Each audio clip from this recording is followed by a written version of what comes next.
Welcome. Let's look at the pelvic walls. The pelvic walls are the borders created within the pelvic cavity. For the purpose of this lecture, we'll be focusing on the inferior limit, which of course is the pelvic floor. So let's use this bow here to represent the pelvic cavity. And at the inferior part here is where we have the pelvic floor. This is what this lecture will be focusing on.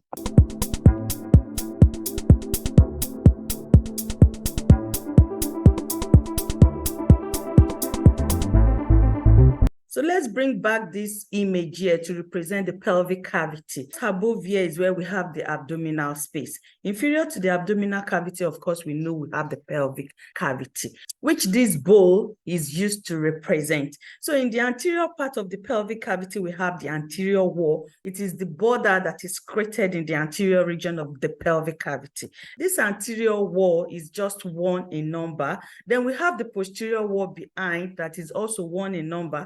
Then we have 2 lateral walls on the side, while inferiorly we have the pelvic floor. And this is what is harrowed here in this image. And superiorly, the pelvic cavity is not guided by any structure. So it is open, and this is where it becomes continuous with the abdominal cavity. If you look deeply at the pelvic walls, you see that in the anterior part, it is guided by bone.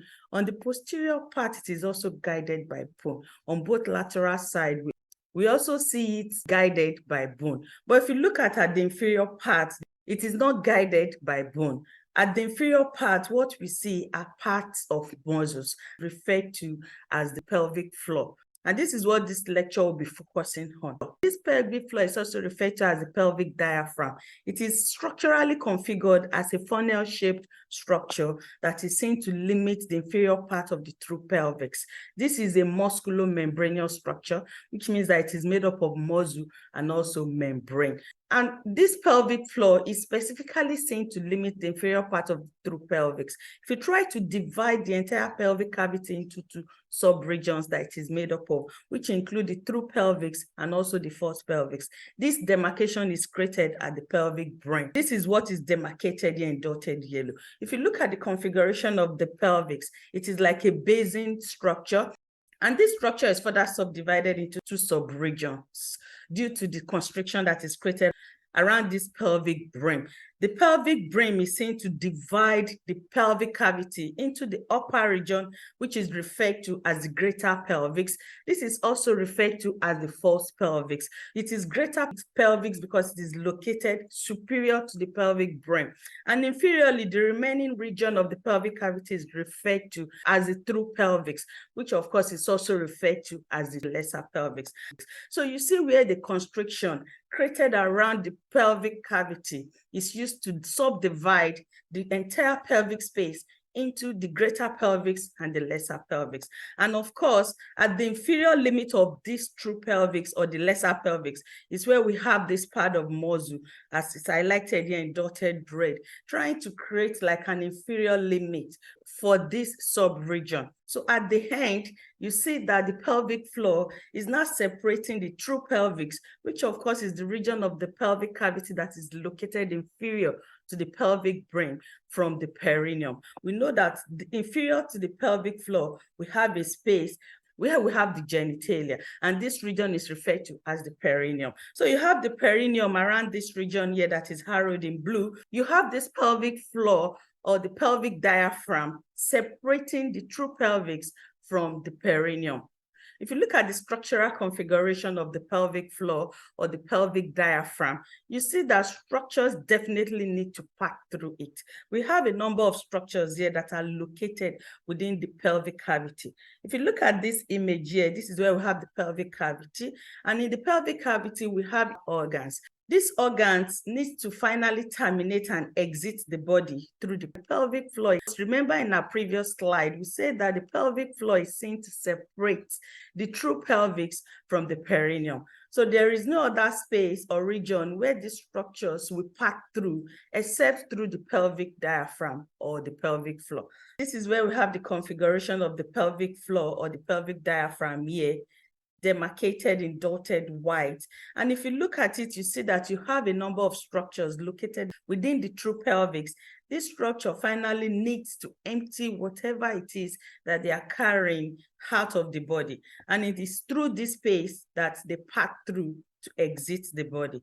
So the process of urination, the process of defecation, and also the process of sexual interaction needs to access or exit the pelvic space, as the case may be, and the region where they will be passing through definitely is through the pelvic floor. We have a number of hiatuses created around this space, which are holes, and these holes are so created on the pelvic floor or the pelvic diaphragm to allow exit of specific structures. So we have two major hiatuses. We have the urogenital hiatus. This urogenital hiatus, if you drive in deep into the configuration of this name, you see that it is made up of urinary organs and also genital organs. That is why it is so named the urogenital hiatus. So it is simply the hiatus or the holes that is created on the pelvic floor, the pelvic diaphragm, through which urinary organs and also genital organs will pass through to exit the pelvic cavity. So you have space created around this region here that is demarcated in red. Within this urogenital hiatus, we have two holes created in female and we have one in male. The two holes in females are created for the urethra anteriorly and behind for the vagina, while in male, we have just one that is created solely for the urethra. The differences in the number of holes created within the urogenital hiatus is based on the differences between the male and the female reproductive system. So if you look at it at this region here that is filled in blue, this is where we have the holes created for the passage of the urethra. And this is where we have the urinary bladder here located at the front of the pelvic cavity. We know that urinary bladder is like a storage space for urine that is produced in the kidney. And when the urinary bladder is filled to capacity, the urine will be released through the urethra. And this is the urethra here, arrowed in green. Behind the urethra, we have another hole created for the passage of the vagina. And this is specifically seen in female because we know the peculiarity of the female reproductive system. If you go back to the pelvic cavity, we see that we have the uterus here, arrowed at this point. The uterus is located behind the urinary bladder in female. And if you trace the uterus down, we have a region that is referred to as the vaginal canal. And this is what is harrowed here in yellow. The vaginal canal will also need to pass through the pelvic floor for it to exit the body. And this is what is created here at this point. So for the urogenital hiatus that is located in the anterior part, it has two holes in female and one hole in male. The second hiatus that is located behind the urogenital hiatus is the rectal hiatus. And this is what is also demarcated here at this region in red. If you look at the name of this hiatus, you see that it is a passageway that is created for the anal canal. And this hiatus is created at the posterior part. If you drive it back into the pelvic cavity, remember the organs or structures that are located in the anterior part, and this is what is responsible for the passage of the urethra and also the vaginal canal through the urogenital hiatus. Behind these two structures, the urinary bladder and the uterus, we have the rectum. And this is what is harrowed here in purple. The rectum will descend and become continuous as the anal canal. And this is where we have the anal canal here arrowed in blue. The anal canal will finally take the physics out of the body. So it needs to also pass through a hole that will be created on the pelvic floor or the pelvic diaphragm. And this is why we have the creation of the rectal hiatus. So we can see that the pelvic floor is not a block structure. It is seen with hiatuses. And these hiatuses are to allow for the passage of structures that are located within the pelvic cavity that of course need to exit the pelvic cavity to release their content out of the body. So let's dive into the functions of the pelvic floor or the pelvic diaphragm. We already established that it is a collection of muscles seen to form the inferior border or limit of the true pelvis. And if it does that, it means it will be helping to support the viscera of the pelvic cavity. Let's say this is where we have the alignment of the pelvic floor, the pelvic diaphragm. So this structure is seen to help hold the pelvic viscera in place. You can imagine the pelvic cavity without a pelvic floor or a pelvic diaphragm.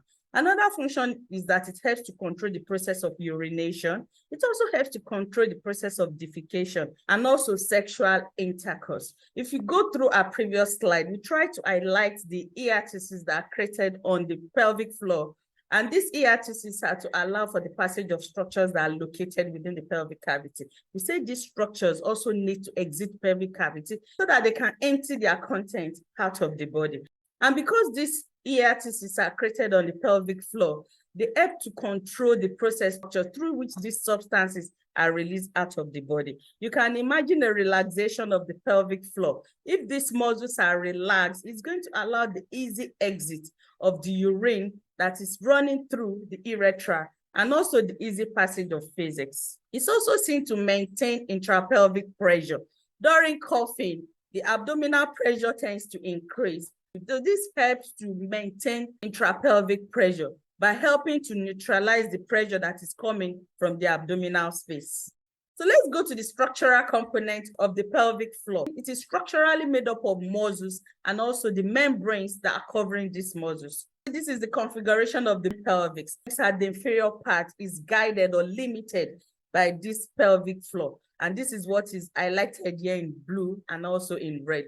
So structurally, it's made up of the levator ani muscle. This is the largest structural component of the pelvic floor. So if you try to use this image down here, this is where we have the levator ani muscle here, carved out in dotted red. You see that this levator ani muscle seems to take the chunk of the pelvic floor. Then we have the second muscle, the coccygeus muscle. This is the coccygeus muscle here, arrowed in blue. The coccygeus muscle is seen to fill the posterior part of the pelvic floor. We also have the facial coverings of these muscles. So this is what the pelvic floor is basically made up of. So let's dive into each of these subcomponents and see what they represent. So for the levator ani muscle, the levator ani muscle is a group of muscles. It is basically made up of 3 muscles that tends to act as a single unit. So if you look at this image here, this is where we have the levator ani muscle here, carved out in dotted yellow.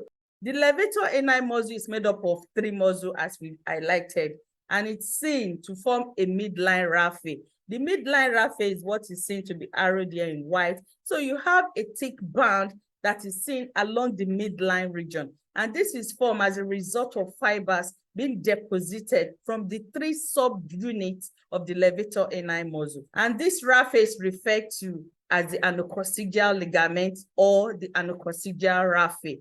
The name is so drafted based on the connection points. If you look at the anococcygeal raphe, it is seen to begin anteriorly from the anus, and this is what is also arrowed here in white. And you see this band extending posteriorly, where it will finally be inserted or connected to the coccyx. And this is where the name is being drafted from, anococcygeal raphe. It is a raphe because it is a band that is formed along the midline, and it is formed by fibers from the 3 subdivisions of the levator ani muscle. This will be highlighting as we go through with this lecture. Also within the levator ani muscle is where we have the formation of the eartices. We already described these eartices in our previous slide. These are holes created on the pelvic floor, and it is through these holes that structures will need to pass through for them to release their content out of the body. So we have basically 2. In the anterior part, we have the urogenital eartis, and this is what is highlighted here in red. Remember, we described the urogenital eartis, allowing for the passage of the urinary structure and also the genital structure. But in male, it is strictly designed for the passage of the urethra, because in male, we do not have the vaginal canal, which is seen in female. So the urogenital eartis here at the front allows for the passage of the urethra, while behind it, we have the rectal eartis that is highlighted here also in red. Of course, this allows for the passage of the anal canal. So these eartices are formed around the region where we have the levator ani muscle. See that it is in this region that is carved out in yellow. By the time we drive into the different subcomponents of the levator ani muscle, we see how these eartices are created within the region where we have this levator ani muscle. So now let's drive into the levator ani muscle. We say that this is like a 3-in-1 muscle. Of course, they act together as a single unit. And it is in this region here that is highlighted in dotted red. So the levator ani muscle is made up of 3 major muscles. The first one is the puborectalis. This is the puborectalis here, arrowed in green. The puborectalis, just from mere breaking down the name, we know that it connects the pubic bone to the rectum. So you see it extending in the anterior part here, of course, running around the rectum. We'll soon be expatiating more on this as we go through with this lecture. Then the second muscle is the pubococcygeus muscle. This is the pubococcygeus muscle here, arrowed in yellow. This muscle is seen to be located lateral to the puborectalis muscle. And the last muscle of the levator ani muscle is the iliococcygeus muscle. And this is what is arrowed here behind the pubococcygeus muscle. And remember that behind the levator ani muscle is where we have the coccygeus muscle that is arrowed here in blue. So let's dive into the different subdivisions of the levator ani muscle and see where they originate from and also where they are inserted upon. So for the puborectalis, we say that by mere breaking down the name, we should know how this muscle runs. The puborectalis is like a U-shaped sling that is seen to originate from the posterior part of the body of the pubic bone, and you see it running and encircling the rectum, specifically at the anorectal junction. So let's use this image here for illustration. This is where we have the rectum. Specifically, this region will be the anorectal junction, which is at the point where the rectum will become the anal canal. Then anteriorly here, we have the pubic bone on one side. We have another pubic bone on the other side. Specifically at this region, it is the body of the pubic bone that is located around this space. Remember, the pubic bone has a body, and it has a superior extension that is referred to as the superior ramus, and also an inferior extension that is referred to an inferior ramus. So specifically, here is where we have the body, and this is what is arrowed here in blue. So from the body, we have fibers of this muscle emerging, running and encircling the rectum. Remember, this is where we have the rectum. So it's acting like a sling, running around the rectum, inserted on the posterior part or posterior region of the body of the pubic bone. If you use this image down here, this is where we have the puborectalis here, arrowed in black. You see fibers of this muscle emerging or originating from the posterior part of the body of the pubic bone. This is where we have the body of the pubic bone here. So you see the fibers originating from one side of the pubic bone, encircling the rectum, going further to be inserted on the posterior part of the body of the second pubic bone. So this is how it runs, like a U-shaped sling around the rectum. So this is where we have the rectum here, arrowed in green, and inferiorly to the rectum, we have the anal canal. So at the junction between the rectum and the anal canal is where we have the anorectal junction. And it is specifically around this region that the puborectalis muscle runs through the rectum. Inserted on the posterior part of the body of the pubic bone that is also arrowed here in black. So using this image on this side, this is where we have the puborectalis here demarcated in dotted yellow. You see it emerging at the posterior part of the body of the pubic bone, running like a U-shaped pattern, curving around the rectum. So this muscle basically tends to create like an angulature between the rectum and also the anal canal. If you use this image here, it tends to create an angulature at this point between the rectum and the anal canal. And this is where the function of the puborectalis will be expressed. If there is a relaxation of this muscle, there's going to be the increase in this angulature. So that fixes that is already positioned within the rectum can easily pass through the anal canal and be released out of the body. So the relaxation of this muscle will allow the easy release of feces. So the maintenance of fetal continence will be exerted at this point. The second muscle that forms the structural component of the levator ani muscle is the pubococcygeus. It is a hammock-like muscle, which means that it is seen to widen at the middle part and is seen to narrow at the end. This is the configuration of what hammock looks like. You see this pattern or this configuration is what is expressed by the pubococcygeus muscle. So it begins from the body of the pubic, the fibers running along the margins of where we have the eartices. Remember, if you go back to our previous slide, we described the eartices as O's created on the wall of the pelvic floor. So you see it emerging from the body of the pubic bone anteriorly, expanding at the center And this expansion basically is to be able to pass around the lateral side of this hiatus. And of course, posteriorly, it will then be inserted on the coccyx. So it extends from the pubic anteriorly and inserts on the coccyx posteriorly. But along the path, it tends to expand along the midline. And this is because there is a need for the fibers of this muscle to run around the hiatus, thereby giving it a form of structural support or alignment. So if you use this image down here, this image that is highlighted in dotted blue is the puborectalis. We've tried to describe this muscle in our previous slide. This is the first muscle that we described as part of the levator ani muscle. So the second muscle, which is the Coccygeus muscle, let's see how this runs. So it begins from the posterior part of the pubic bone, and you see it expanding around the middle region, and you see it finally, it is being directed towards the midline, where it will finally be inserted on the coccyx here at the posterior part. So this is what is seen to be highlighted here in dotted red. So using this image down here, we already carved out the region where the puborectalis represents. So for the Coccygeus muscle, you see it as shown in this region here in dotted red, and you also see it on the other side. This is the posterior side, this is the anterior side. So it emerges from the pubic bone anteriorly. It tries to spread across so as to form an alignment with the hiatus before it's finally inserted posteriorly on the coccyx. So you see this pattern of movement that is exhibited by the Coccygeus muscle. This is to help reinforce or support the hiatus, and this is where they help to control the passage of structures, of course, through this space. So going further on the Coccygeus muscle, there's a form of dramatic exhibition that they show along the pattern by which they run. We already described how they run and the kind of expansion that they create along the middle region in trying to align with the hiatus. So medially in a male, they tend to send some fibers to loop around the prostate gland. And this subsection of the Coccygeus is referred to as the levator prostate. And this tends to enhance the process of ejaculation. So let's try to use this image down here for illustration. This is where we have the urinary bladder.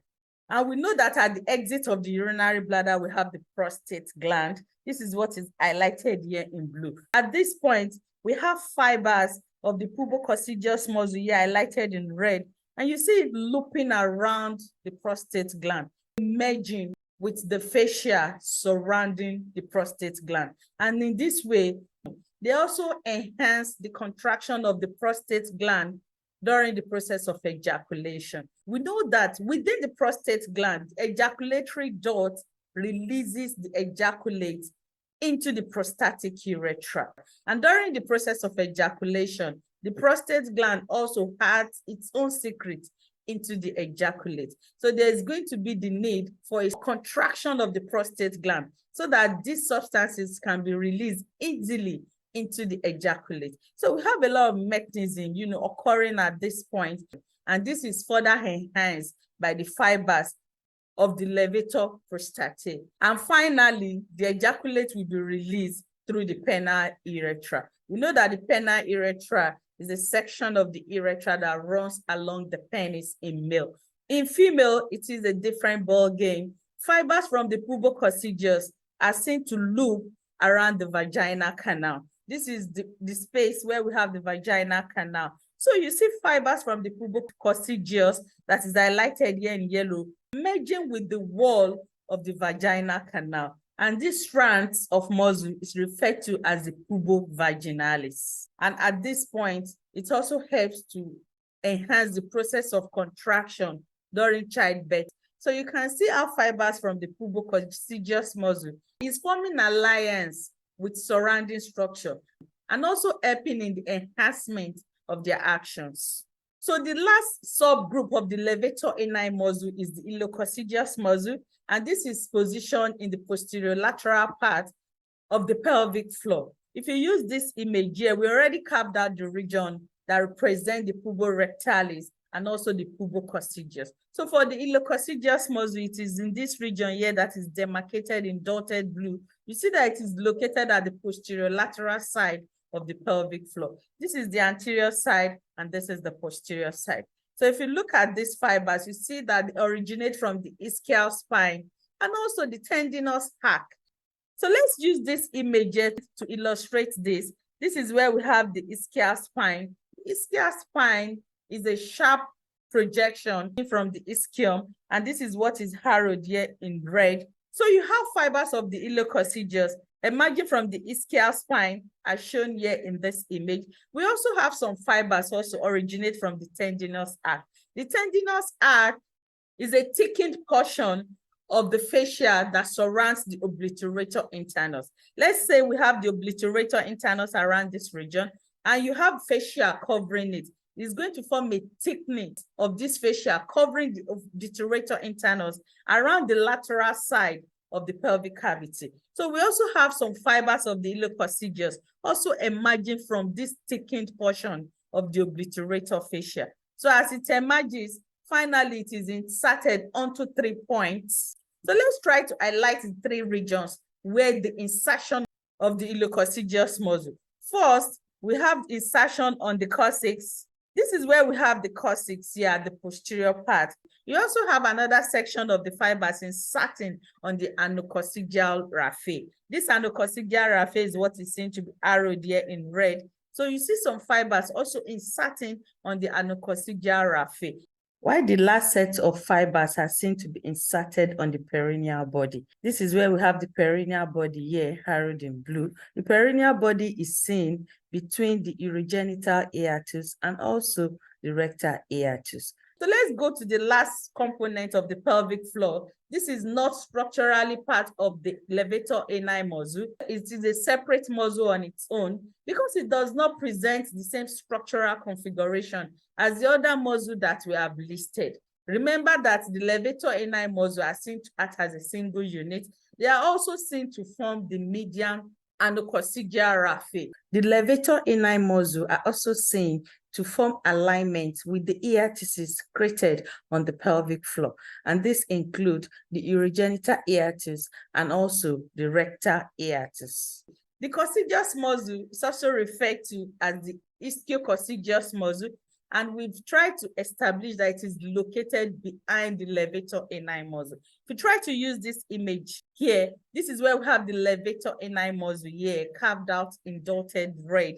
And behind this region is where we have the coccygeus muscle.